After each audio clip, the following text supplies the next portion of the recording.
ব্ৰজৰ গোপীবিলাকৰ দৰে আমি দৈনন্দিন কাম কৰোঁতে কামৰ মাজতে যাতে ঈশ্বৰক চিন্তা কৰি থাকিব। চোতাল সাৰি আছে, ঘৰ সাৰি আছে, বৰগীত গাই থাকক। চোতালো চফা হ'ব, মানে ঘৰো চফা হ'ব, হৃদয়ো চফা হ'ব। কাপোৰত চাবোন দি আছে, ঘোষা গাই আছে, কাপোৰো চফা হ'ব, হৃদয়ো চফা হ'ব।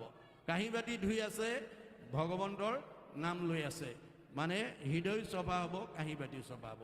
গতিকে এই আদৰ্শৰে আমি যাতে জীৱনবিলাক আগবঢ়াই নিব পাৰোঁ। যি মানুহে কাম কৰোঁতে ঈশ্বৰৰ নাম লৈ কৰে, তেওঁ কেতিয়াও ভাগৰ নালাগে, তেওঁ মনলৈ কেতিয়াও জেদ অহংকাৰ অভিমান আহিব নোৱাৰে।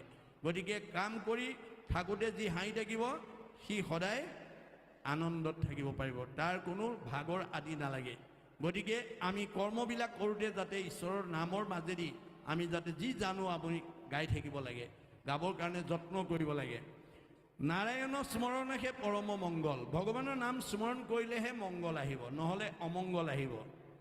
এহি মানে জীৱনৰ জন্মৰ সামফল। আমি মানুহ জন্ম ধৰাৰ সামফল হ'ব লাগিব যে ভগৱন্তৰ নাম যাতে আমি মুখত অনগল হ'ব লাগে, তাৰ প্ৰতি আমি গুৰুত্ব দিব লাগিব। অন্তকালে হৰিস্মৰে যিটো ভাগ্যৱন্ত, তাহাৰো মহিমা কহি কোনে পাৱে অন্ত। মই আজি ব্যাখ্যাৰ আগতে এই কথাটো কৈছোঁ। আমি আজি এই ভাগৱত শুনিবলৈ অহাৰ আমাৰ লাভটো কোন দিনা হ'ব? যাবৰ দিনা। যাবৰ দিনা আমি কৃষ্ণৰ নাম মুখলৈ আহিব। কেতিয়া আহিব? যেতিয়া আমি এনেকুৱা অনুষ্ঠানত আহি সঘনে আমি ঈশ্বৰ কৃষ্ণৰ কথা শ্ৰৱণ কীৰ্তন কৰি থাকিম, তেতিয়া আমাৰ ভগৱন্তৰ নামটো আমাৰ অনগল হৈ যাব। কেনেকৈ? অজামিলৰ দৰে।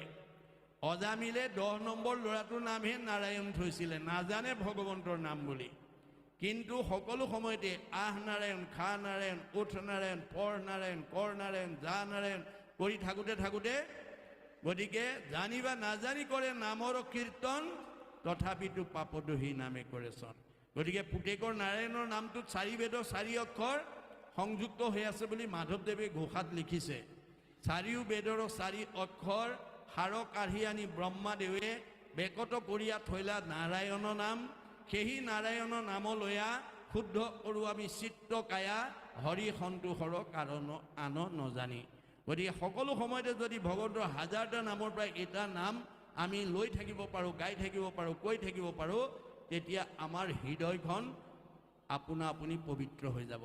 যেনেকৈ শৰৎকালৰ পানী স্বাভাৱিকতে নিৰ্মল হৈ যায়, ঈশ্বৰৰ কথা শুনি থকা মানুহৰ হৃদয়খন তেনেকৈ পবিত্ৰ হৈ যায়।